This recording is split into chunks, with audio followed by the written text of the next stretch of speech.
Hello, everyone. Welcome to Court with Krissy. Pretty sure someone at somewhere will want to tell this plaintiff to zip it up well before Judge Johnson. High five to Mr. Bailiff. He gets his steps in during this de novo. I hope you like it. Court with Krissy is now in session. Okay, so this is case number 2500280 Cheryl McCarty versus Matt Buick GMC. Here, Cheryl McCarty. Okay, and what's your name? Randy White. And Mr. GMC. And you're from Matt. What's your position there at Matt? General Sales Manager.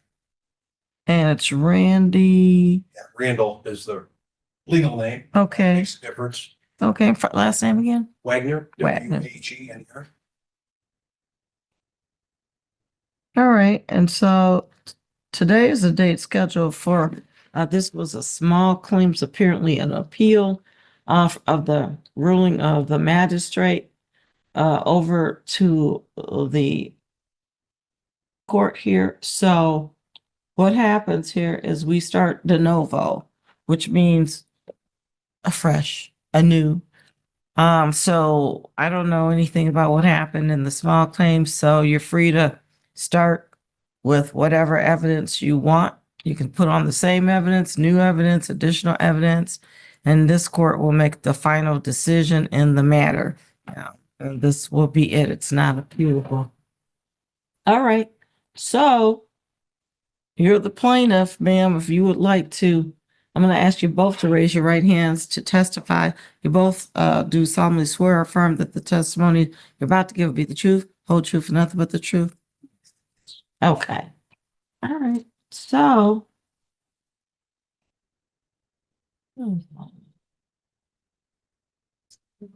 I don't know what's going on up here. All right. So. Okay, good morning, Your Honor. On October the 15th, 2024, I went into I was on the lot and there was a car that kind of caught my eye. So as I was walking up into the building, I was On the lot where? 12 mile telegraph. Buick at Maddox Buick Gym. Maddox Buick Gym in Southfield on Telegraph. Okay. So as because there wasn't no information on the vehicle. So I was going into the dealership and I was greeted by the lady by the name of Jennifer Hartwood. She asked me if she could assist me. And I said, yes. I told her that I was looking at 2021 Buick Encore, but it didn't have any paperwork on it. So she asked me to come back to her desk. So I went back to her desk and she told me, I asked her what was the price, what was the model, and how many miles on the vehicle. So she It was a Buick. What kind of car? Encore. Encore. E-N-C-O-R-E. Buick, it was a 2021 Buick Encore. Oh, 2021. Okay. Yeah, Buick Encore. Okay. So I asked her how much was the car, and she said $17,755. I asked her what year it was. She said it was 2021. And I asked her how many miles was on it. And she said 24,895. 24,895.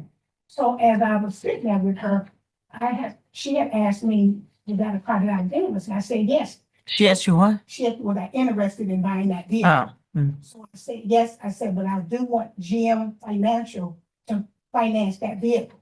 So she said to me, well, can you bring in your bank statements, proof of income, social security number? And she asked me for my proof of income.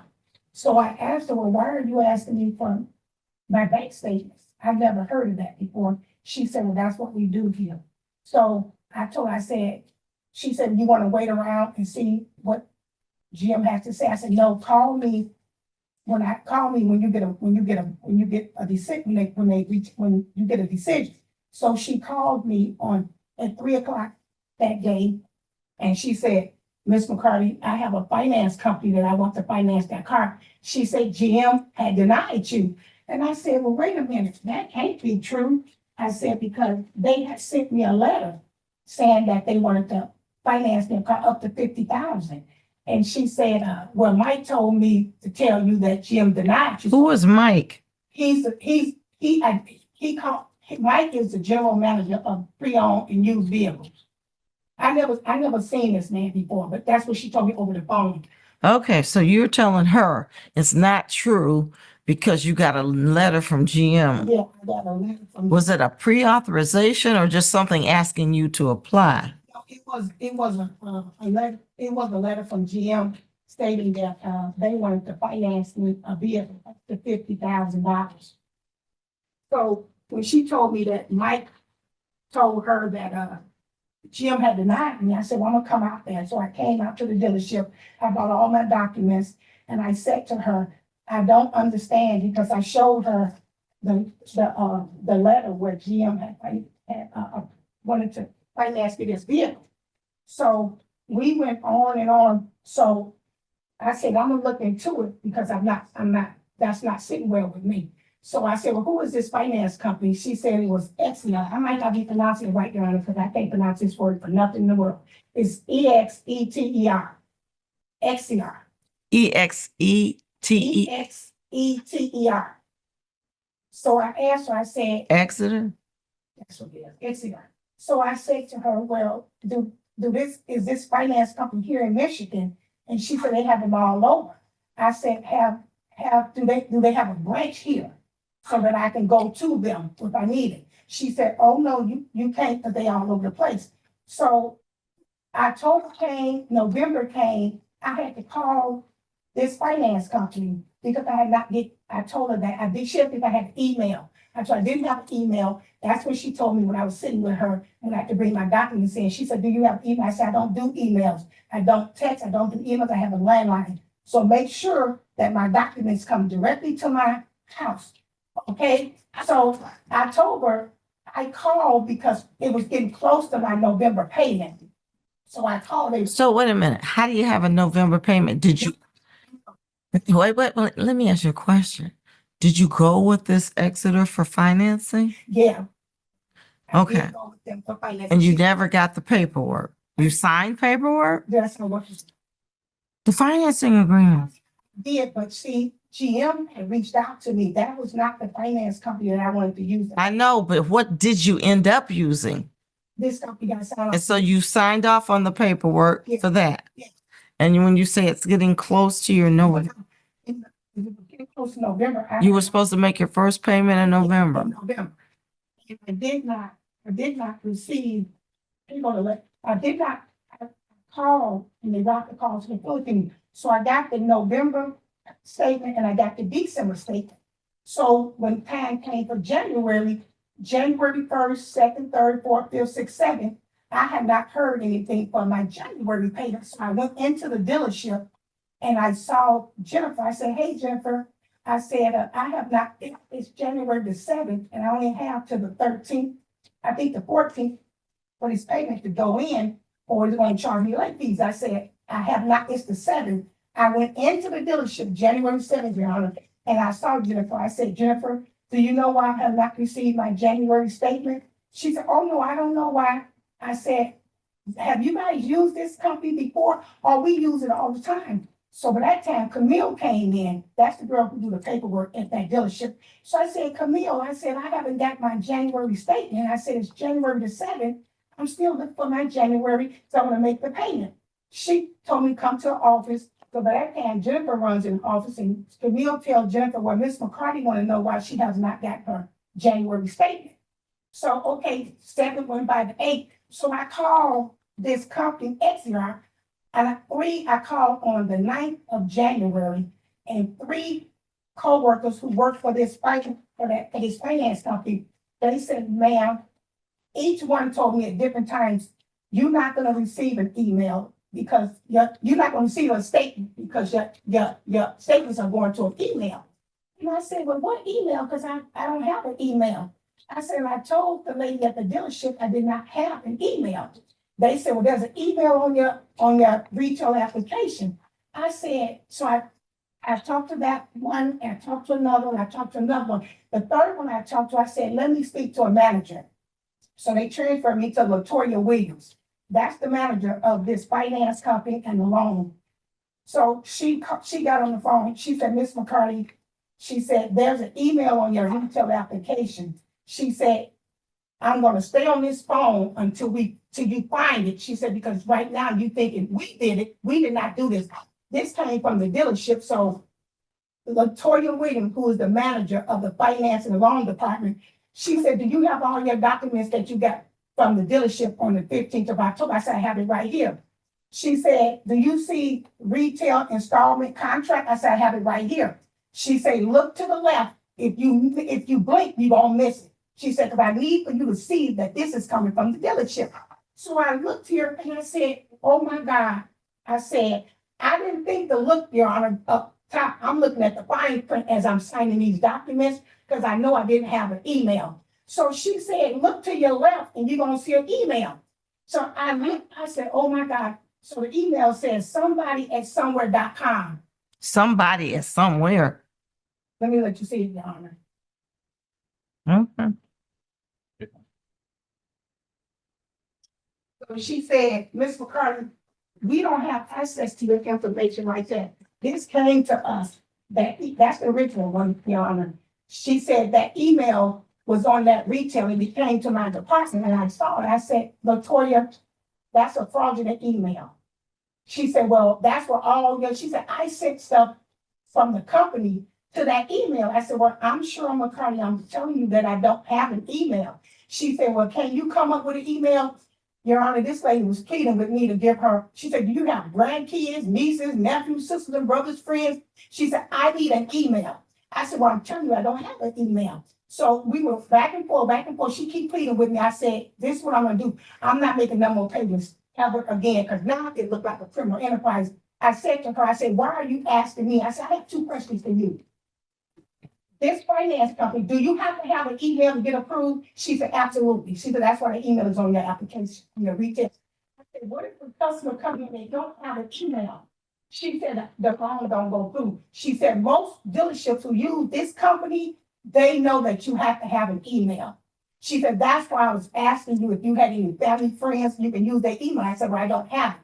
I said, well, I'm not making any more payments. I said, so I told her I wasn't going to make any more payments because she said that the email is where all the documents is going to. Now, you got to remember, Your Honor, they got my bank statements, proof of income, social security number, my address, my phone number, everything went to that email. And she said the reason why you got your November and December statements because I called and I asked them for it.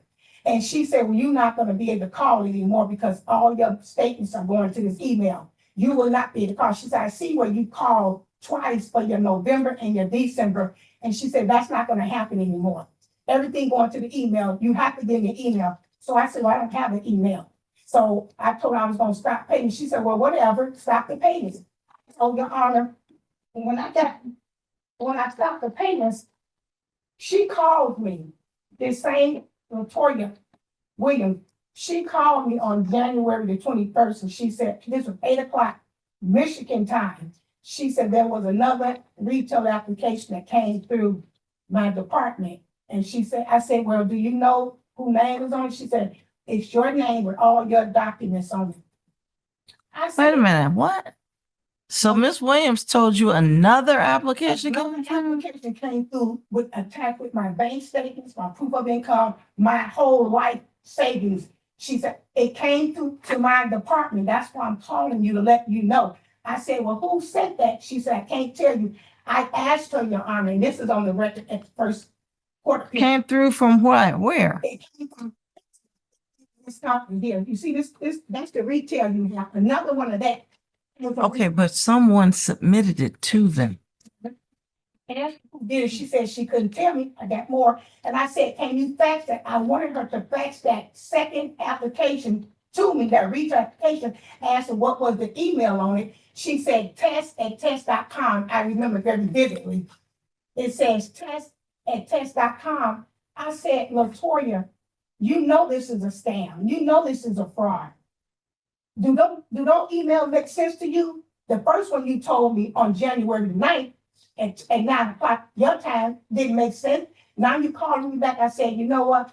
I can't deal with this. I said, I'm going to go all the way with this case here. And Did you make a police I report? did. When I went to make a police report, the officer told me that I couldn't. This was January 9th after Mike had. Well, who were you making a police report against? Against Mike, because Mike. Who was Mike? Mike is the manager of Maddox Buick. He's the manager. Did she tell you Maddox Buick was the one who put another application through? Maddox Buick, I asked her who was the name on it. She said she couldn't tell me the name.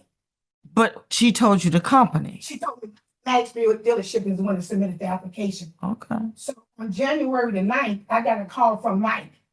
Mike works for Maddox Buick GM. He's the manager over pre-owned and used cars.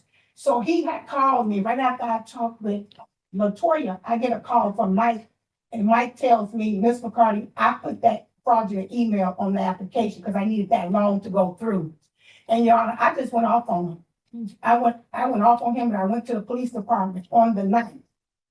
I was told I could not file a police report because it was a civil matter. So fast forward on June 3rd, I called because I wasn't gonna let this slide because this is all my information, Your Honor. My bank statements, proof of income, my social security, everything is out there on a fraudulent email, not one time, two times. So why is it a civil matter? I'm not understanding that when a second application was put through allegedly and you didn't do it. That sounds criminal to me. Hear the rest of it, Your Honor. So as I'm talking with other lawyers and other judges who have retired in Wayne County, I was telling them about this case. They said, Ms. McCarty, go back out there, that's a felony.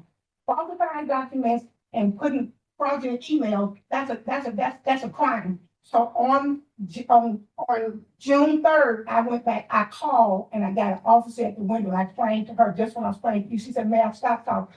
That's a felony. Come in here. I'm gonna let you talk to my supervisor, which is Lieutenant Russell. So as I'm coming up the stairs, Lieutenant Russell was out on the patio. He greeted me. I didn't know what, because I never seen him before. When I'm coming up, he goes, you, Miss McCarty? I said, yes.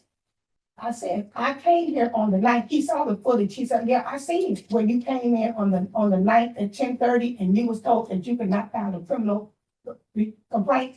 And no, he said, Ms. McCarty, that one, he said, why didn't you ask the supervisor who was sitting at that window? It get crazy. So I said, Lieutenant Russell, how do I know this man is the supervisor? I know that it was a crime. Why he sent me back out the door, I don't know. Lieutenant Russell told me, well, you know that officer, his name was Officer Moore. He was not an officer. He was a police cadet. He said, I recommend that he be fired. I said, this is all on the 9th outside of the police station. I said, was he terminated because he was racist? Lieutenant Russell said, Mr. Carter, don't go that far. I said, well, why did you fire him? He said, well, I can't tell you, but I recommend that he be fired. So he looked at this case like the mediator and the first magistrator. He looked at it, he said, go in that and you're gonna file a police report. I'm gonna have it assigned to the detective that I want to investigate the case. So that's what happened on June 3rd. I had to come back months later to get this case filed. So as we go on with the case, back to Mike had called me and he admitted, Your Honor, that he put that fraudulent email on there because he needed that loan to go through. So I went off, that was on January 9th. I got to the courthouse I got to the police station on the 9th at 10:30. The 9th of what? Huh? The 9th of what? January 2025, right after I spoke with Mike. And he admitted it that he had done that. That's how I knew who did it. Because Latoya was saying, you up there thinking we did it. We don't have access to that application. That came from the dealership. So, Your Honor, all I could think of, somebody got all this information out there and using my information on multiple times. So after that, I had decided to come in and file a small claims. So we went to mediation first. Randy's sitting right here. We had mediation on March 21st, 2025 at 11 o'clock in Auburn Hills. Marty was the mediator. So I came just what I'm presenting to you and the facts, and this will tell you. So all this here I presented at the mediation. Randy sat there and didn't open his mouth. one thing he did say, two things he did say, he said we put fake emails on applications to get loans approved. So I told Marty, do you hear him? He's guilty. He's telling me what he did. Marty said to him, he said, how much are you seeking? At that time it was $3,104. Marty told him, give her back her money. He said, no, I'm not gonna give her back her money. So that's when we moved it to the magistrate. Everything that I told you here, and I presented. How much are you seeking here? Judgment was $3,780. This is the judgment from Melissa King. 3,000. Yeah, okay, but what are you seeking? This is a whole new case. Is what I put down on the vehicle, and then I paid for gap insurance, which was $1,200 a month, and she kind of did something with that. And then I had to pay for my court costs. I had to pay to have Randy served. So all together, it came up to $3,780. But the $3,000 is what I put on the car, and then the gap was $1,200, and then the court costs, what it cost me to have them served and to file the papers. So altogether, it was $3,788. So when we came, he didn't give me back my money, so I took it to the small thing. We took it to the magistrator. Who has the car? I mean, Who has the? no, I gave the car back to them because it was a limit. It had a failed engine and a failed transmission. And Randy had called me on February the 21st at 11 o'clock to tell me that he jumped the vehicle. Did you make any payments on the loan? I only made two. I made November and December. I only made two payments, y'all. November, because I had to call to get those statements. That's why I made them. Mm-hmm. So on February the 21st, Randy calls me. He goes, this process. So you put $3,000 down on the car? Yeah, Plus you made two payments? made two payments. How much was the The payment? payments was $356. Let me get them. Okay, let me find it. Okay.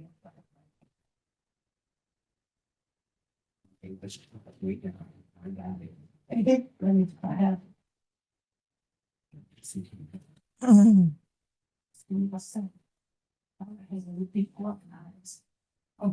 Okay, my payments was they were $343.20. That's including the gap.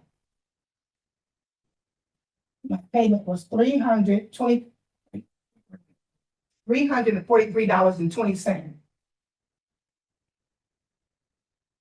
$343.20. And the gap you said in total was $1,200? $1,200. You know, I wanted to pay it in full, but Camille told me to break it up. So anyway, so I broke it up, and it was like $24 a month for the gap every month to be attached to this vehicle. Okay, but you didn't pay all the $1,200, did you? No, I wanted to, but the lady who does the paperwork, she said, no, don't pay it in full. I'm gonna break it up into payments. And she broke it up, and it was like, I think it was $24. It was like $24 for things. So did you have to pay the full $1,200 to the finance company at some point? You know, What did they do? What did they ask you after you said you weren't gonna pay? you talking about Latoya Williams, because she's Yeah, whoever from Exeter. well, I wasn't gonna pay you. She said, that's fine. She said, but all your payments, you're not getting no more payments. She said, so don't call, you're not getting any more payments. Okay, but did they try to sue you for breach of contract or Oh, no. anything like that? They have not. Okay. I got something in the mail from the finance company asking that they wanted me to pay whatever the balance was half of the balance. But Your Honor, I sent all the documents to the president of this company here, so he can know exactly what was going on with the falsified documents and the forgery of the signatures. Okay. And did you lose any money with respect to that second application that came through? Well, you know, I didn't, because she called me and she told me. So she pulled it to the side. Yeah, she didn't Process it. She didn't process. She just called me to let me know that it was another application came from Maddox Buick. I asked her for the name on the application. She said she couldn't tell me. I have a fax machine. I asked her if she can fax that second retail application to me, and she said she couldn't. I had to get it from the dealership. Mm. So after that, I was able to get the police report. But prior to the police report, Randy had called me and told me that he jumped the car the car should never been sold. This was February 21st, 2025 at 11 o'clock. So he said, well, there's some junk fees I need you to pay. So I had a lot, I said, are you serious? You running a criminal enterprise and you asking me to pay some junk fees for a car that you sold and you knew that it was a lemon, you knew it had a transmission engine problem. So, Your Honor, he sent me a package where he had junked the vehicle. He sent it to me. So on that paper, you have to list what's wrong with the car. One person was the key. You have that paper? Well, you know what? I didn't make I sent it to, I was making copies. I was sending them everywhere. So I sent the original copy to the president of this finance company. So I don't have it with me. And you didn't make a copy of that? I did with other different people, but I forgot to keep the original for myself so that I could bring it before I come to you. So on the paperwork, it says when he jumped it, what was wrong with the car? Was there a key in the car? Randy said yes. Randy also checked off that it needed a motor. It did start up. That's what he checked off. Because I remember very vividly, because I remember looking at that. And he the one called me and told me that he jumped the car and that car should never been sold. But he wanted me to pay the junk fees. And I just said I wasn't going to do it. I just had some words for him. And I said, you have the audacity to call me when you falsify documents. You put an email on my application, not one time, but 2 times, Mike did. And all my personal information is attached to these fraudulent emails. Who's getting my information? He said, well, I'm trying to make it right. That's why I'm jumping the car. I said, you're not making it right. You asking me to pay junk fees, you're never going to see it. Okay. You're never going to see it. And Your Honor, too, if you look at the emails, that's where all my documents was attached to. So who do that email belong to? It wasn't my email because I let it know that I didn't have an email. Everything that I do, Your Honor, I do it in person, face to face. I want everything sent to me. Latoya Williams worked for that finance company in Texas. And she the one called me and told me about the second one. She didn't put it through, but I appreciate her calling me, but I wanted her to fax it to me so I can have it for the second when we went before the magistrate. She said she couldn't do it. I couldn't make her do it. So she just told me it was out there, but she didn't process it. So after that, he called me he jumped the car. We went to the mediation. He admitted that they put fake emails on the application. I still didn't get my money back. So we went before Melissa King, a magistrate. So she heard everything that I'm saying to you, she heard it, plus it's in the documents. He said, this one with a cover letter went to the insurance and finance services. These are falsified documents. He sent this one to the finance company, which is falsified documents. And then he sent me a pack. You got the Lansing's on here. These come from Lansing, but they came from Randy because he wrote the cover letter. Okay, you want me to look at those or something? I haven't seen them. Are you trying to show them to me or something? Ma'am, I don't want to see anything. You have to tell me what you want me to Yeah, see. you can look at these here, you know, this is our first time going through something like this, John. Okay. So that's why. And here go the letter from GM with a GM. Here on my paper here where, that's my statement where Mike had called me. And I think that's about it. And here go my signature right here. You can give it these. These are what I signed on October 15th.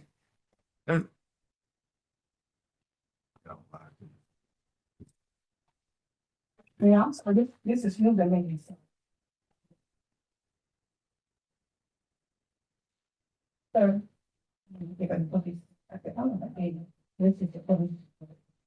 There's a witness statement here. Yeah. Let's see.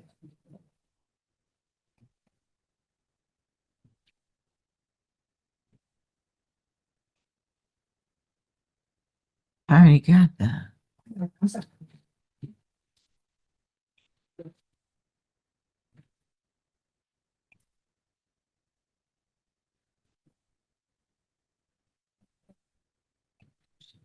Yes. People that have the email. Oh, ma'am, whatever. Do you want to do? Do you have everything you want me to look at? I'm not This sure. this is it, Your Honor. I just want you to see the email, the other email that was attached to my information. That's it right there. Mm. Roll it on back of that thing. It's at test@test.com. That's that test. Mhm. That was that's the statement. Roll it on back of that. Yeah, well, you already testified to that. This doesn't say it. You just wrote it on there. On the back of, yeah. She didn't send it to me.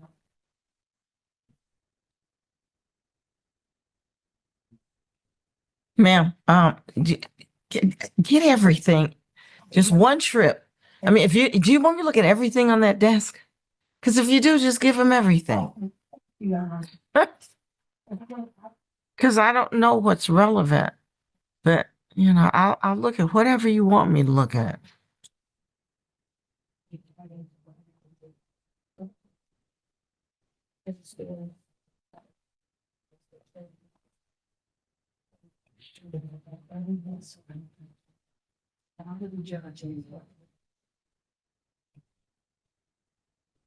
And you know what, I'm done, Your Honor.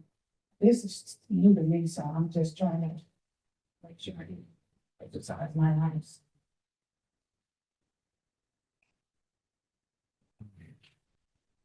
That's it, Your Honor. I got nothing else. That's what I presented to you. Sure?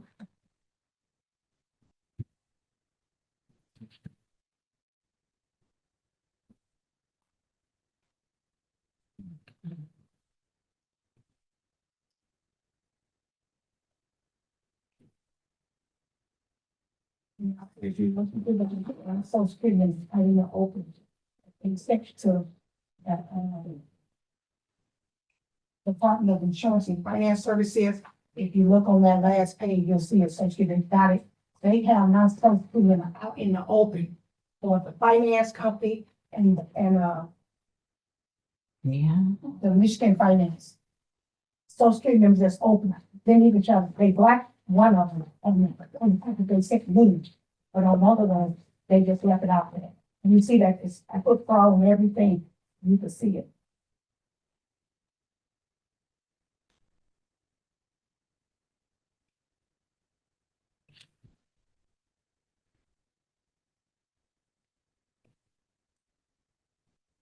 Now, I want to speak on the police report.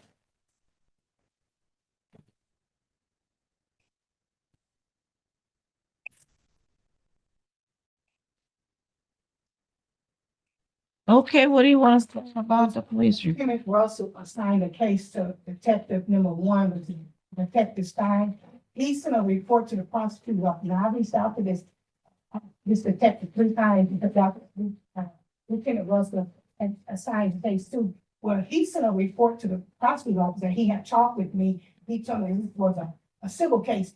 I never heard from that officer, that detective, never seen him, never heard from him. So I did go back to the police department and address that, and he was held accountable. Because he sent a report to the prosecutor's office, and he reached out to me. He told me that this is the first detective that got the case. I called him 3 times, he never reached out, he never called me back. So I addressed that, that was taken care of. I wanted to make sure that he be held accountable. If he did not, I was going to one of the city council meetings, and I was going to present the facts and the case in front of the city council, in front of the mayor. No, because he submitted a police, Ma'am, why wouldn't you just go to the police chief first? to Lieutenant Russell, I said, Chief. Lieutenant Russell told me, don't go to the chief. No, he can't tell you not to go to the chief. I was going, but let me, Your Honor, he said, Mr. White, I am going to handle this. Okay. His officer is Wambo. He gave me his word that, and his face turned red, and I said, either you do this or I'm gonna go higher. He asked me, he said, I'm gonna handle it. I truly believe that Russell, the Lieutenant Russell and Sergeant Wambo they gave me their word that they would make sure that this officer is held accountable. Plus, I filed a complaint, it's in his record. So he gave the case to Detective Armour. Detective Armour called me on July 21st, Miss McCarty. Hey, what's up, Miss McCarty? I know the owner. I go way back with the owner. He said, I have the owner. The owner of what? He knows the owner of this dealership, Maddox Buick GM. Detective Armour is the second detective that was assigned to the case. Since the first detective didn't call and didn't follow up, they moved it to another one so he can investigate the case. This is Detective Armour.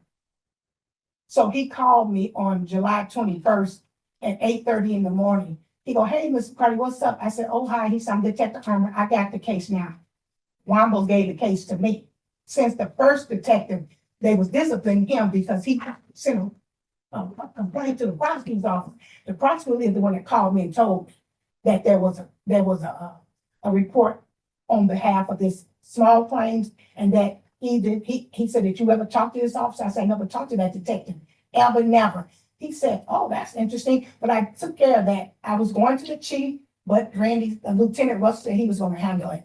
So after that, he assigned the case to the Detective Armour. Detective Armour called me on July 21st. He said, Ms. McCarty, my name is Detective Armour. Are you Ms. McCarty? I said, yeah. He said, I have the case. The first thing he said to me is he knew the owner. When I said the owner, it's Maddox Buick dealership. He know the owner of that, who owned that dealership. He said, I go way back with him. He said, I have his personal cell phone number, so I'm gonna call him to tell me what I see on your police report. I said, no. We ain't gonna move that fast.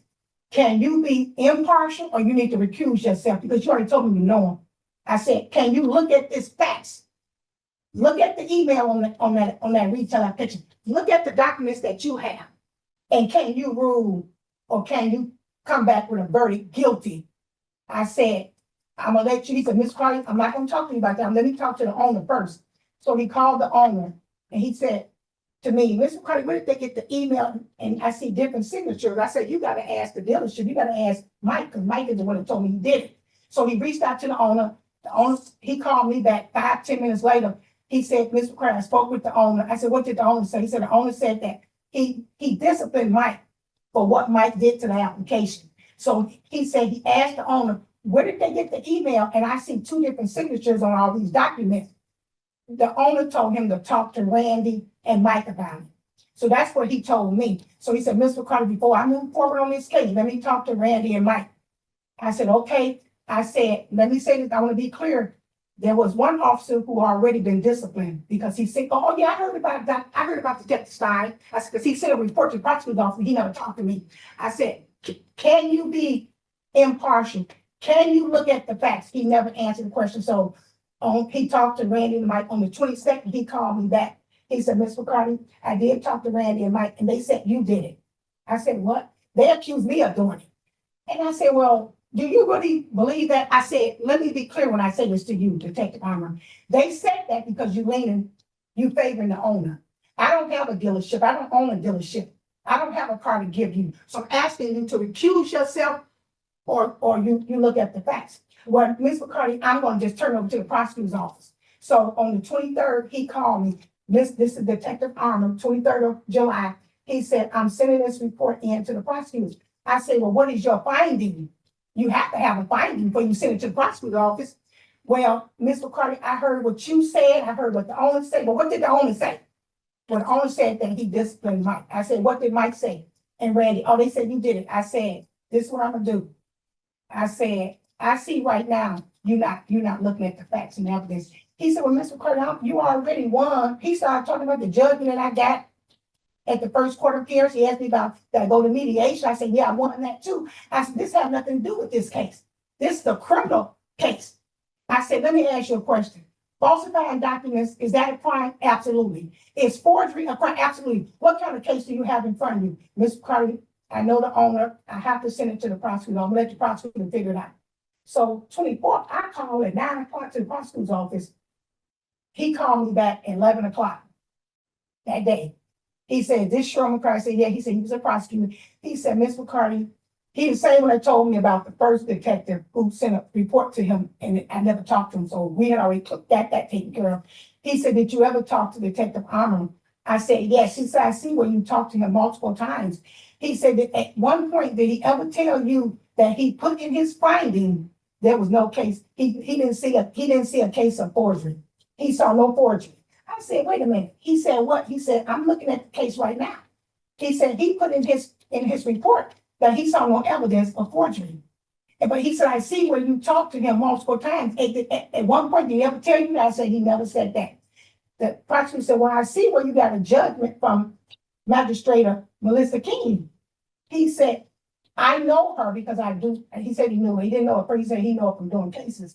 So he said, I'm really kind of took him back that you did not know this up front. I said, I didn't know it. I'm hearing it from you right now. I said, okay. He decided to favor the owner. I said, I don't have a dealership. I can't give this man a car. So he favored the owner. He didn't look at the facts and the evidence. So I asked the prosecutor, can he prosecute the case? Can you pick the case up? He says to me, I don't go around knocking on doors trying to get statements and get witnesses. That's not what I do here, Mr. McCarty. When they submit a report, either the case can be prosecuted or it can't be prosecuted. In your case, he said he didn't see evidence of forgery. I said, that's not true. That's not true. You said you see a judgment, right? You saw the judgment. She's an attorney, didn't she? She saw the same evidence as he saw, the mediator saw, so I'm confused. So, Where are we going with this, Ms. McCarty? Because this is not, that part has nothing to do with this claim. okay, well, I'm just letting you talk, but I'm running out of time because I still got to hear from him. Your Honor, because this case is falsifying documents and it's putting a fraudulent email on my application. That's how the loan got through. If you, What signatures on here are not yours?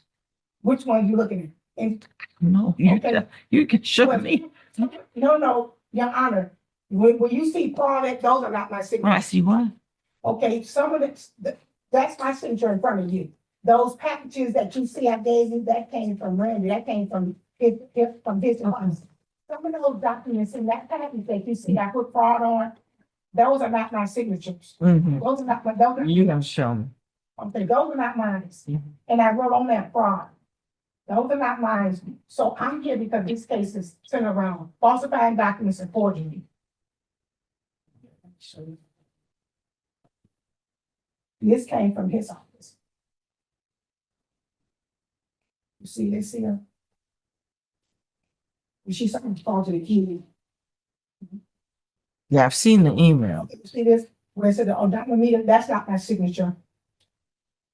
But why don't you, you gotta mark it some kind of way so I can, or put a paper clip on it or something. She needs something. Do you need a paper clip just to stick on it? Charles, here's a couple paper clips. So she could just, Well, they were stapled together, so I didn't put them on loose. no, just clip the side of the page and I'll go to the page and, I'm just put fraud. ma'am, I still need to see what page. I'm not gonna flip through all those. You need to put the clip on the side of the page so I can see what page to go to. Why are you taking it out? Because there's quite a few of them. Because you got to skip over some of this stuff. Some of it is just. Okay, but can't you just put clips on it? Well, because they're on different pages. That's the whole point of the clip. You don't have to pull them out. Pull them out. Okay. Because otherwise, then I won't know what they were attached to.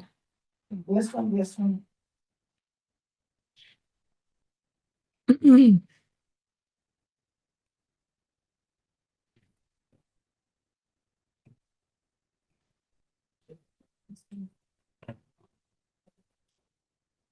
Oops.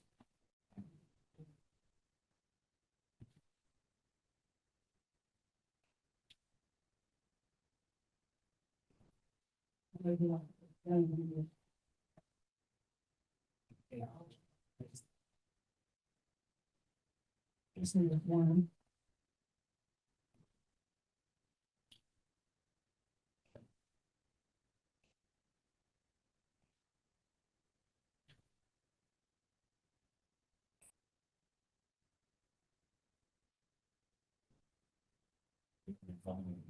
This one.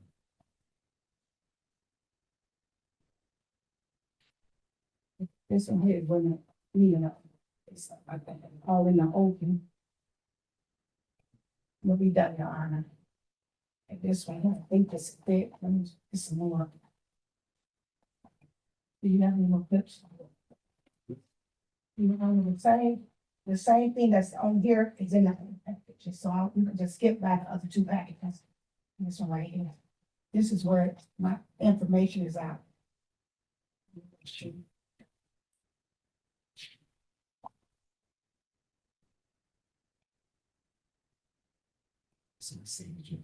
That's the same. Okay, that, and you got this last one here.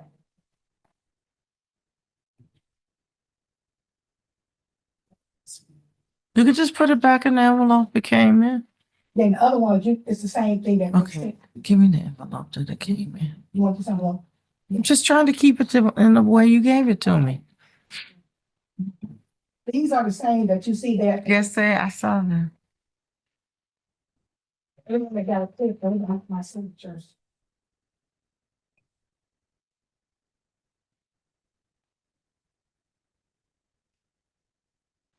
Okay. I'm gonna be Your Honor, and then let's say after this, Your Honor, if whoever this man Mike is, if he had came to me and said, Ms. McCarty, we need an email, or your loan won't go through, I would say goodbye, I don't have the email, and I would have left, and I'm done with the case, I would have left.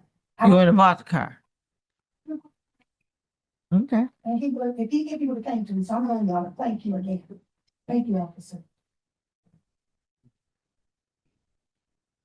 What do you want to say? Good morning.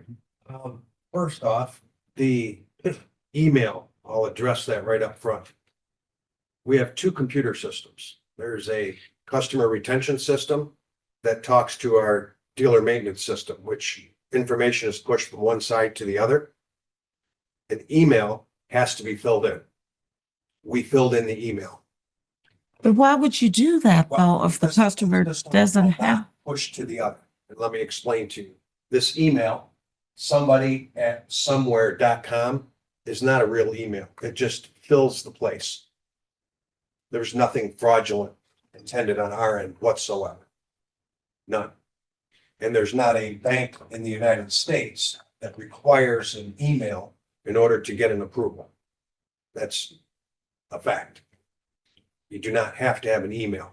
But our computer systems that talk from one to the Okay, well, other. the testimony that she just gave is that Exeter, whoever the young lady is that she spoke with, told her that she can't ask for a hard copy statement, that they send everything to an email. And it's the email that's on the application. So obviously they picked up on the email, which they pointed to that was on the credit statement, that they were sending things to. So even though you're not, quote, using it for ill intent, it's being used by the finance company, apparently. It is not used by the finance company. Well, okay, but That information that Cheryl's giving is inaccurate and I can't. well, there's nobody from the finance company here to tell me anything any differently. Because quite frankly, why isn't she getting statements? She is getting statements. How did she make her November? She said she called them and asked for statements, and they told her that they gave her those two statements because things weren't set up, and now that things were going to her email, she could no longer call in and ask for a written statement. It's not accurate though. The statement is automatically sent out by every bank that. So you're saying she's lying when she says she never got any written statements and that she came up to the dealership and asked why she wasn't getting statements, and the people that she talked to, she never talked to and asked why, and she never went into the dealership and spoke to whoever she said she spoke to. And I talked to Camille. Yeah. Yeah. Hardwood or whatever. And Camille, I got her name. I Mhm. talked to him on the 7th of January. She never did any of that. I'm not saying she didn't come into the dealership. She didn't ask about why she wasn't getting statements. Because you're trying to tell me she's lying about getting a statement. Yes, that's exactly what I'm saying. She is lying about not getting the statements in the mail. Okay. All right. What I else? also want to bring up a fact on our approval from Exeter. Multiple approvals, first in-house funds, if you'd like to take a look at that. So I'm not sure if Ms. McCarty was shopping for a car prior to coming into our dealership, but this is the approval that we received from Exeter Bank, which means they have seen her information from somewhere else, not from Manicure GMC. So he may have been shopping at different dealerships that submitted her to the same bank. And that right there is letting us know as a dealership that there is other approvals and that the first deal into Exeter would be the only one that would fund, which this did. So you're saying multiple approvals after this first deal? Before that, there, that stipulation or that comment on that approval that comes directly I see. from Exeter I see it. states that there are multiple approvals, which means they could have been at, had to be at other dealerships or someone with her same name and social security number.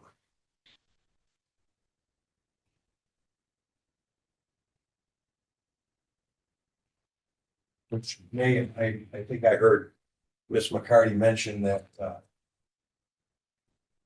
they couldn't say where it came from, whatever that meant, but there could have been other. I'm not sure if she went to other vehicle, dealerships before she came to us. What do you want to say, ma'am? Your Honor, that was the first dealership that I've gone to. Let me tell you why he's bringing that to you. Not only did they have that XDR in their pocket because they knew they can get away with that fraudulent email, because that was the GM was supposed to be financing my vehicle. Randy reached out to 3 other finance companies. Had I known this was going to end up, I would have kept them. One was Tandem, one was Credit Acceptance, and the other one was another bank. And I said, I wasn't prone to what was going on.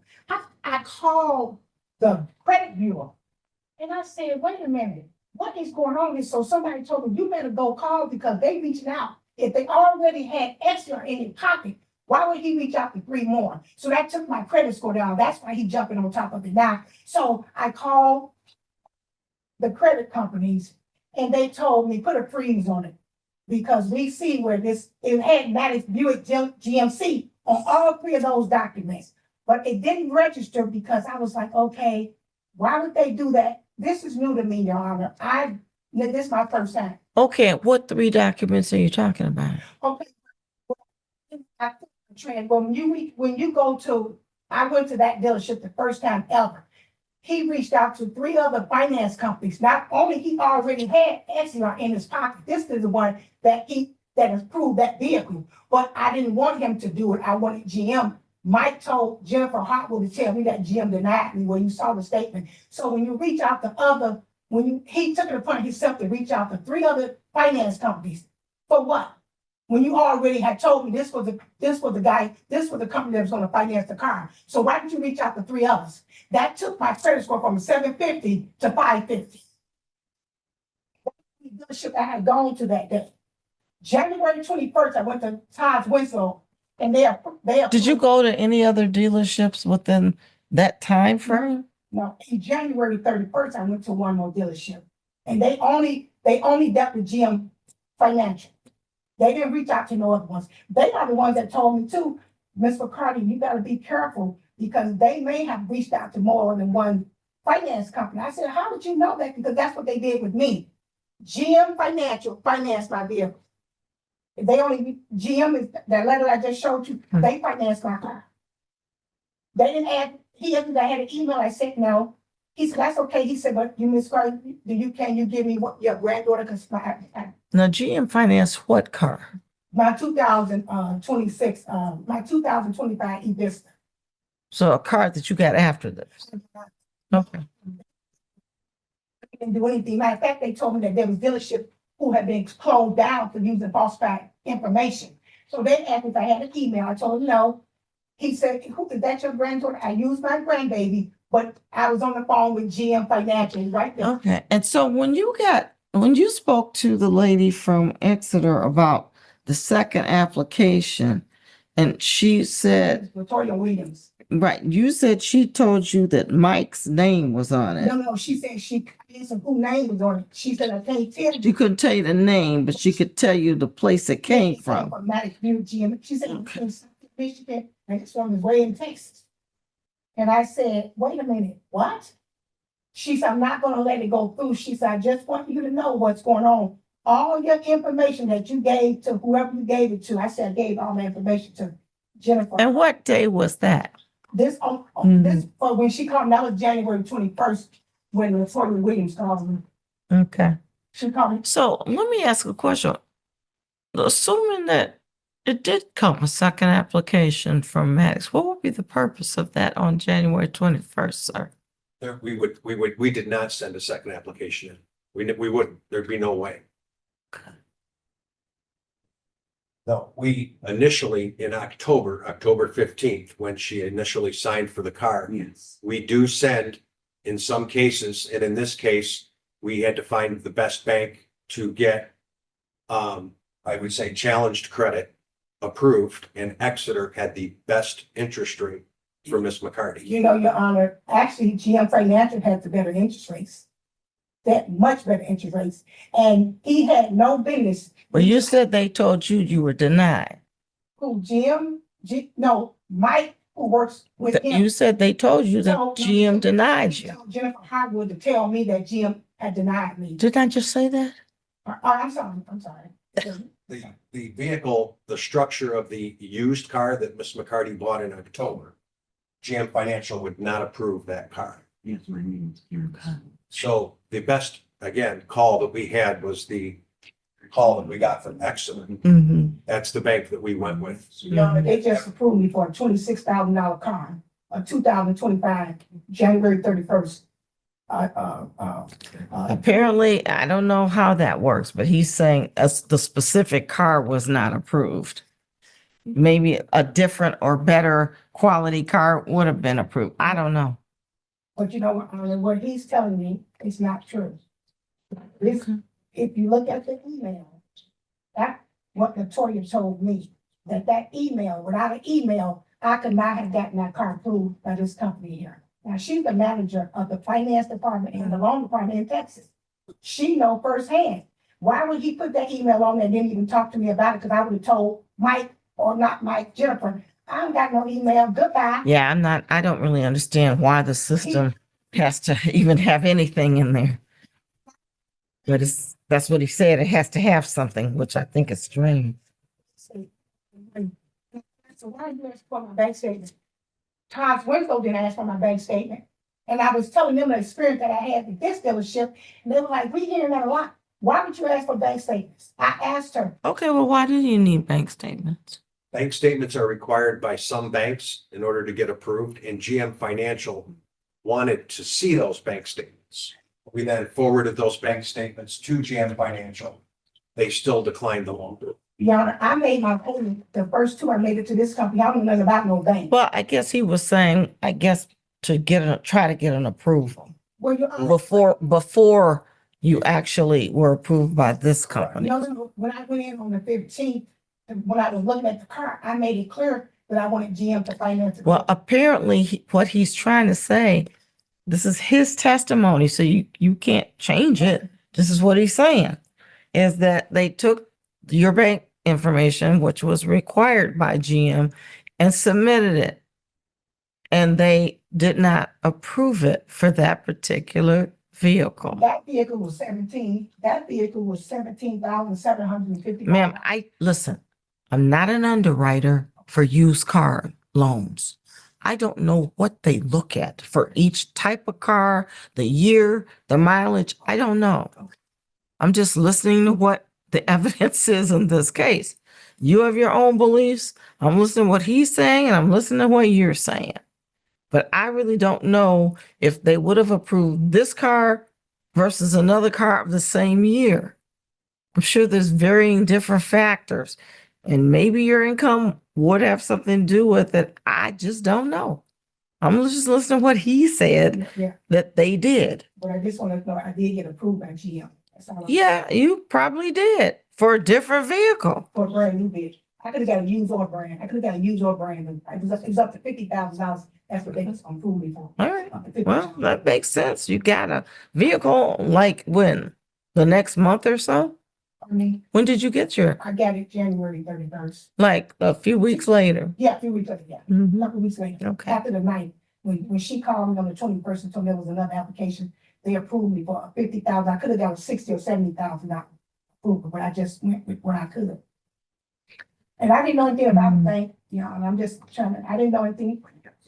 All I knew about this company here, I didn't know about third party or anything like that. least GM Financial let me know that my payments were going straight to GM. It's not third, fourth, fifth party. And they also. Well, who told you your payments were going to a third, fourth, No, or no, fifth party?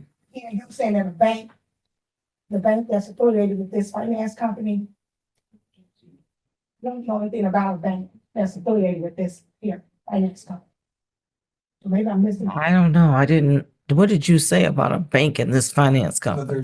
there is no bank. GM Financial is not a bank either. Yeah, right, GM. Neither is Exeter. They're a finance company. They're not a brick and mortar store. Right. There is not a bank or a brick and mortar store that you could actually go into and make a payment. Unlike, say, Chase Bank, you could, Bank of America, you could walk into a bank. These are not actual brick and mortar banks. So there would be no, it's not really a third party. It's an underwriter, a bank that financed the car. With all that being said, the email address, I will 100%, there's zero fraud intended at MAP. But what explain this to me. Why do you have an email address if the person doesn't have one? Why do you have to put anything there? As the system, What system? our system, 30 years I've been in the car business. The 3 dealerships I've Well, worked. why would your system require something if a person doesn't have It it? was fill that information in and one system talks to the other. The customer's information, Cheryl's information does not go to this email that doesn't exist. It goes to nowhere. It's just, I don't know that. Okay, I'm sorry, ma'am. but it does not. And there's not a bank in the United States that But we're talking finance company, not banks. finance company in the United States that will require a customer have an email in order to get approved. That would be against truth in lending laws. Okay. 100%. So why is it, I guess I don't know. I'm just very concerned that you have to have something, a fake email So to even put the application in. It makes no sense to me. I 100% agree. After this happened, which is the first time in 30 years that I've ever had this email, the email for years and years has always stayed on this document, whether it was this email that we use just to fill in the hole or the customer's real email.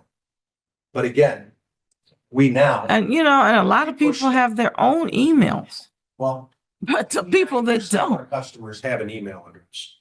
99, Cheryl is a very small minority of people that do not have an email. In that case, we do this. Now, I could probably count on one hand since October of last year of customers that don't have an email. We still do this practice, but when we print the contract out for the customer to sign, we then take that email out. We manually get rid of it so we don't end up in court like this again. But I can 100% assure you that Exeter sends paper statements to the customer's house.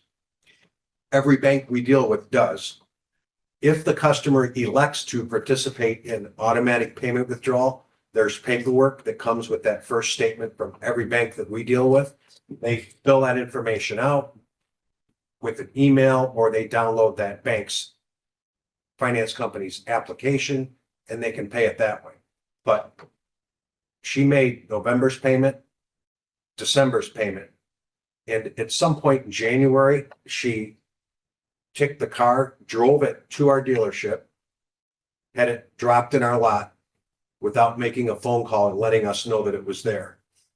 Several days went by and I actually asked a couple of the other, don't remember who I asked. I said, do you know whose car that is parked out front? I've noticed it there for 2 days now. No, I don't know it. And I noticed it too. Went out, looked at the car, doors unlocked, keys in the cup holder. I ran the VIN number to the car, found out it was Cheryl's. Called Cheryl. I said, why is your car here? She goes, well, it has an oil leak. I said, okay. You're going to need to pay to have us look at the oil leak. There's a diagnostic fee. This was sometime in January, late January. She says, I don't want to do that. I don't want the car anymore. Okay. I then get a phone call a couple weeks later from Exeter. I believe Cheryl probably let Exeter know that the car was at our dealership because she dropped it off. She surrendered the car. And Exeter impounded the car and came to our dealership on February 27th and actually picked up their car and repossessed it. She then got a bill. I saw it when we were in court a few months ago. They sent her a bill for, I believe, 3,000 and some odd dollars for the difference of what the car sold at auction, which means the car probably sold at auction for somewhere between $14,000 and some change. The car was perfectly fine. I drove it personally from the customer parking where she had left it back to our service department. Car drove fine. There was no engine issue. The engine or transmission was not. But how would you know that on such a short drive? Well, From the parking lot to the service department? I'm of the belief that Cheryl no longer wanted this car, dropped it at our dealership and was looking for any excuse with this email to not pay for the car and having us give back her deposit of $3,000, which she put down on the car for the loan. Your Honor, That's the bottom line. everything he's saying is a lie. I had already reached out to Mike because I called the front desk. I asked the lady, can I speak to Mike? He never called me back, so I told Mike and left a message. This car has an engine and a transmission problem. I'm bringing the car back. He said, okay, fine. When I brought the car back to the dealership, I forgot to take my license plates off of it. So I called Jennifer Hartman and said, I'm out here. I want to get my plate off the car because I returned the car. She said, let me get Mike. I never heard from him. So when I went to go get my screwdriver and come back, they had moved the car. He sent me up, asked him to show you where he jumped the car, because you got to have documents that you jumped the car. He never ever called. He called me just February 21st to tell me he jumped the car and the car should not have been sold because it had major problems. And did you tell her that? No. When I talked to her on the phone on the 21st was when I knew that the bank was coming to get her car. And I said, Cheryl, you're going to want to come and get your car before the bank does, because they're coming to repossess it. They called me to verify that the car was there. Your Honor. And then on the February 27th is when they came in. And if you'd like to look at this, this is a repossession order that was sent from the bank. Your Honor, he never said that. He didn't say it in the mediation. The car was not. He sent me the information where he jumped the car and he listed. Well, where is it? But you know what, Your Honor, I said, he should have it with him right He here. said he didn't say It's it. not our car to have. We don't know. The car got jumped. So I don't Well, have, I don't know what you mean by got jumped. he jumped the car. He called me. He just said it's not their car. First of all, they sold the car to you, and then they had a finance company which would have had a lien on the car. Your So Honor, how is it their car to junk? Your Honor, the car had an engine problem and it had a. Yeah, that might be true. I don't know. That's why I returned the car. Plus, when I found out I was not getting my statements in the mail, that's when I said, okay, something is going on. I'm not getting statements. And the car had major problems. I returned the car on the 23rd. Mike then called me back. Jennifer and Mike knew that the car was out there because I left the plate on there. And I went to get the plate and they had moved the car. The only time this man ever called me was the 21st of February, 11 o'clock, to tell me that he jumped the car. That is, And you what know, is, Your Honor, the only time I ever did talk to Cheryl is one time. And It he's- is on the he 21st. said none of this at the mediation. And he Ma'am, said, you gotta let him talk. And it was not to junk the car whatsoever. Zero. I don't even know what junking it means. You just threw it to the junkyard, scrap yard, impound yard. went to the scrap yard and he jumped it. And on the paper, if you had outlined what was wrong with the car, Okay, ma'am, well, where's the paper? Your Honor, I had it at. You got every other paper that relates to this car. Because I assumed he would bring it, because I got. Well, you it from can't, him. why would you assume he would bring When that? He gave it to me, he sent it in the mail. I used it at the first court appearance. I used it at the. Well, where, okay, if you used it at the first court appearance, where is it? You know what? I sent it off to the company, to the finance company, Your Honor. This case is strictly about falsifying documents, putting the email on my retail application. And you see the documents in the paper where you looked at it. Those are not my signatures. And the car was a limit. So, Your Honor, I have the original documents that were signed by Cheryl. I have copies here. I gave it to him. We've never forged a signature Look at the. in our signature. lives to sell a car. You just called. So I have all of the purchase agreements, which is I will 100% admit to putting the email address that that is 100% us. But there's never, ever been a signature that was forged on any of these documents. If you see And I could speak to the police report on the 23rd of October, because I got a phone call, 2 phone calls, and so did Mike McHenry from this detective that was investigating the case. Never came into the dealership, asked what happened, and I said, the only thing that I can understand that Cheryl's upset about, nothing criminal whatsoever, is that the wrong email address. Called me back a second time and said, yeah, this case really, Randy, is not going anywhere. I'm going to consider it closed. That was the last I had heard of. This is the criminal case that I received in the mail. And I received, again, 2 phone calls from the detective that was investigating it. Your Honor, on that credit application, you see. I see your signature and then I see something else. I never been in that dealership on October 15th. Look at those signatures. They look different. They don't coming from him. He said those. And what I'm I don't know why, but they do look different. The one that from October the 15th on the purchases or lesser signature. This is the Michigan Department of State application for title. So That looks fine. this signature here on this credit application, this is the original credit application. And she did come in on October 3rd, Now, first, start the process Let and me picked see up the that one. car on October 15th. I never came there on the phone.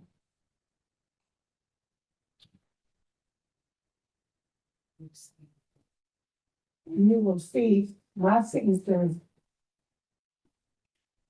And then on the GAP application, you see it's another fraudulent email on the GAP application. That same email will end up on several of the I documents. think saying There's a that, copy of Cheryl's driver's license if you'd like it. Yeah, I'd like to see that. This require this by the state. Mhm.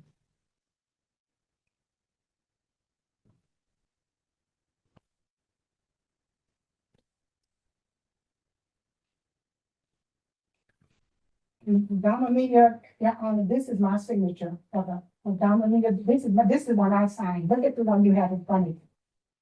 Well, I got your driver's license. The original odometer with the wet signature if you'd like to see. This is my signature here. This is the odometer disclosure. And look at this, and I never filled out a disclosure or disclaimer. So I don't have those because they was never submitted to me. The disclaimer, I mean, this vehicle history report disclaimer looks different than the odometer disclosure. application where it says 10/3/2024. Let me see. But I'm not a handwriting expert, so I don't That's know. what I signed. Which one did you sign? Let me Yeah, that's the one I saw earlier. But look inside, if you look inside that package, it doesn't look like my handwriting. None of those do. I sent you my. So you didn't sign the disclosure. I never signed a disclosure or disclaimer, never seen it. Mm. I never got those documents. What I sent, And the vehicle history report looks different. Mm. look at those handwritings. One of them that October the 3rd, I never came in that dealership till October the 15th. Look at those handwritings. They told the police I did it. And you can see that it's different handwriting, Your Honor. Yeah, I mean, I saw that because it's like the one you say you signed looks more like your driver's license. And then on the cover letter, he says, "Under the that, Mm, yeah, in response to plaintiff's claim, let's go back. there's no fraud." And look at the email. How was I gonna get my statements? That's my driver's license. No, that's hers. Yes, These are mine, this is mine. ma'am. That's my doctor. That's they go. Oh, I'm sorry. They don't go. Now these go to her. No problem. Let me see, no. I only gave you one. This order to impound goes back to him. Yeah, that's, Okay. Also, like to just mention, sorry, Whose credit application? Look at Route that. 1. and look at that handwriting. And look at the email that they put, a primary email, look at it. The third page where it says the preferred email, they wanted that, they wanted right, that application to go application I through. gave. Yeah, and this looks like the ones that she said is not her signature. Yeah, that's not my signature. Yeah, it doesn't look like what you say is your signature. It doesn't.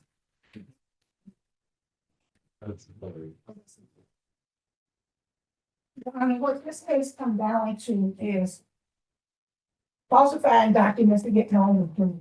He even said that they use email, they use this machines. So if I tell your salesperson I don't have an email, why are you going behind my back doing it, putting an email on that? What for? What's the purpose? For their pockets. It's not for me because I stopped paying the payments once Victoria told me what was going on. She showed it to me. So it all comes down to they running this type of enterprise where he said, oh, we have a machine that puts it out. GM didn't do that to me. I've been buying cars all my life. I ain't never had to show no documents, my proof of my bank statements. I ain't never heard about we gonna put email. And they came to me, whoever this Mike is, and said, Miss McCarty, the loan won't go through because you need an email. I would have told them, oh, yeah, I don't have an email. Bye. So why are you going behind my back putting an email on there without my permission? Mm. And then you see all the handwriting forgery. I wasn't aware of that until he sent me the packages. All I knew was the fraudulent email. When these packages came to me, these from Lansing, and that one was sent directly to me. I said, what is going on here? I said, what's going on here? And when he said, I dropped the car, Mike knew that the car was coming back. So did Jennifer. They never once called me. So I had to leave the plate on there because they moved the car. They wouldn't even let me get the plate off the car. And again, for him to say he used a machine, who is he doing it for? I bet you he ain't doing it for what looked like him. I'm not sure what machine. He said he used, Talking about. he said he used some type of system. They have some programs. So who benefit from it? I've never been in that dealership before. And for you to take my information and use it, not only on one, but like I said, she didn't send it to me, so I don't have it. All right, I've heard enough. It's just a crazy case. Really, it is. I mean, the whole problem here is the plaintiff is saying that she purchased this vehicle from Matic Buick Group, GMC, and when she did so, it was done in a somewhat fraudulent level. May not rise to the level of a crime, but she's saying that she didn't have an email address. She would not have purchased the car if she knew an email address was necessary in order to fill out the rest of the paperwork to get the loan to go through. And she's also saying that some of the documents she signed and some she did not sign, and that they were forged. Some of the disclosures were vehicle history report, the odometer disclosure statement. She's saying she did not sign the original credit application. I looked at a copy of her driver's license. The signature looks totally different than these signatures. However, I'm not a handwriting expert, but they just don't even look the same. There is one signature that does look the same, and that is a signature on the application for title. That looks more like her signature and her signature on a driver's license and the signature that she showed me that she signed previously. So I have no explanation why these signatures look so different. And her testimony was that she had called the Exeter, who was the finance company that the loan went through, because she needed to get copies of her statements. And when she didn't get one for December, she called and I spoke. didn't get one for January. Oh, January then, and spoke to a lady, Latoya Williams, who told her she wasn't going to get any more statements because everything was transferred over to her email. And I never got another statement. Zip it. And she never got statements after that. The defense says she's lying.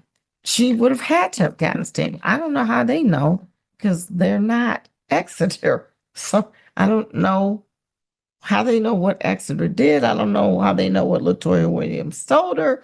They might be able to say what's general commonplace done in the ordinary course of things in finance companies generally, but I don't know how they can say she's lying. So I choose to believe her because she testified that she went in and she spoke to someone about it into the dealership, even though they wouldn't really have too much to do with billing from a finance company. But she went in and spoke to somebody named again, Miss Hartwell or something, and then Camille. And Camille took her in the back and was trying to find out why she wasn't getting a statement. Her name is Camille Maynard. Her last name is Maynard. I don't need any help. The proofs are closed and I'm ruling. So you got to zip it up at some point. And it's the point that she had spoken to this LaToya Williams from Exeter indicated that there was an email address on her application and that they were using that email address to send her bills to. Defense says that's not true. You know, you would get a paper bill unless you set it up on an email or automatic withdrawal or whatever. I don't have anybody here specifically to say otherwise and tell us what the actual protocol is from Exeter. But I find it very hard to believe that Miss McCarty would go this far out of her way to go up to the dealership and complain about not getting a bill if she actually was getting bills. And the email that was listed was somebody at somewhere.com, which now granted, the dealership is indicating they did put that on her application and on her paperwork. When questioned about this, they indicate that, well, it has to be an email. I asked why. It makes no sense. It was agreed to by Mr. Wagner that it kind of doesn't. But the systems have to cross-reference each other, and you got to have something in there. They don't do it to misrepresent anything, but it does. It misrepresents the fact that somebody has an email when they don't. Now, apparently, Miss McCarty says that she was told by Exeter that she would have had to have an email address to get the loan. I don't know if that's true or not, but Exeter certainly seemed to be relying on this email in order to send billings her way. On top of that, apparently, Miss McCarty believes that all of her paperwork and documents, which she says she didn't get copies of, was being sent to this dummy address. It's not clear if that's true or not. The defense says no, nothing is being sent there. Who knows? But the bottom line is Exeter called her and said that another application went through from the same dealership in January of this year and flagged her, said they couldn't say who put it through, but they could say it came from the dealership and they pulled it and just wanted to let her know. That's where she claims it was another fraudulent act, but no damages because it was pulled and she didn't lose any money there. So based upon all of this, she said, I'm not paying another dime. And the car, she said, was a lemon, it was defective. And so she returned the car. So I don't see how I can find, even though she did sign some parts of the contract, it appears that she might not have signed other parts of it. It's not clear, but the signatures are just vastly different to me. And I'm not sure why. But they don't look the same. They could be originals that the defendant has, but they don't look like they're even a driver's license that they had. So, to me, that's not based upon any clear contract meeting of the minds if the party might not have signed everything. And so, since it's not, the defendant is entitled to have the benefit. She didn't get the full benefit of her bargain because apparently she didn't bargain for it all. She didn't sign everything. That's my finding.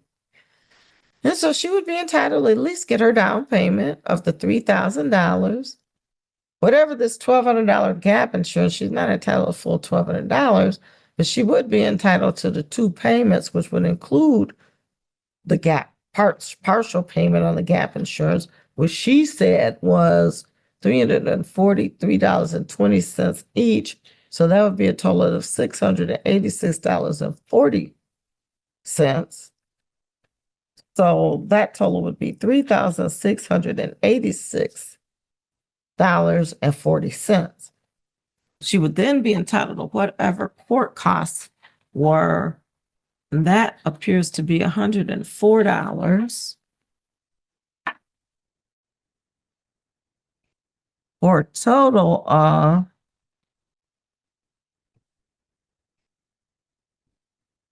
$3,790.40. And that's going to be the ruling of the court. I would fill out a judgment.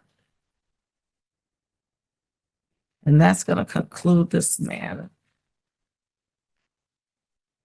I'm going to give you your matter paperwork back now. Okay. Yeah, I believe there were two other documents with this Wait.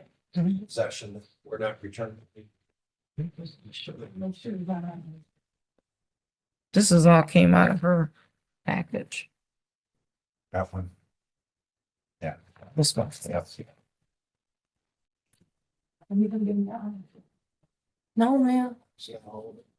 Got more? Well, have him look through that because that's all I got.